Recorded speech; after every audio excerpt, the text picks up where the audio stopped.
যাদের হয়তো অনেক বাচ্চা হয়েছে তাদের পেলভিক মাসলগুলো উইক হয়ে যায়। এটা হলে অবভিয়াসলি পেশেন্টের একটা অস্বস্তিকর হয় এবং আলসার হয়ে ব্লিডিং হতে পারে।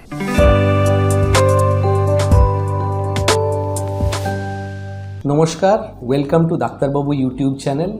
আমি ডক্টর সঞ্জয় মণ্ডল, কনসালটেন্ট গ্যাস্ট্রোইন্টেস্টিনাল সার্জন, মণিপাল হসপিটালের সঙ্গে যুক্ত আছি।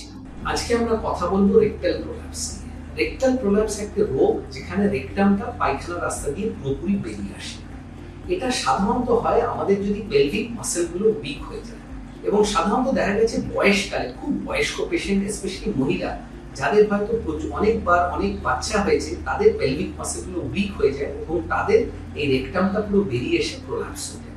কখনো কখনো আমরা অবশ্য খুব ইয়াং এজেও দেখতে পাই এই প্রবলেমটা হতে। এটা হলে অবভিয়াসলি পেশেন্টের একটা অস্বস্তিকর হয় এবং আলসার হয়ে ব্লিডিং হতে পারে। এর মেন চিকিৎসা হচ্ছে অপারেশন। এতে কোনো মেডিসিনের মাধ্যমে কোনো চিকিৎসা নয়। অপারেশন কি করা হয়? এটা আজকাল ল্যাপ্রোস্কোপির মাধ্যমে করা হয়। পেট কাটার কোনো দরকার পড়ে না। ল্যাপ্রোস্কোপির মাধ্যমে অপারেশন করে আমরা একটা নেটের সাহায্যে রেকটামটাকে তুলে ফিক্স করে দিই অ্যাবডোমেনের ভেতর। পেটের ভেতর ল্যাপ্রোস্কোপির মাধ্যমে এটাকে ফিক্স করে দেওয়া হয় যাতে এটা নিচে না বেরিয়ে আসে।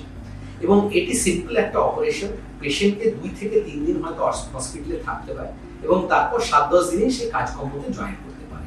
একটু কনস্টিপেশনের মাত্রাটা বেড়ে যায়, কিন্তু টোটালি একটা পুরোপুরি রিলিফ হয়ে যায় এই অপারেশনের মাধ্যমে।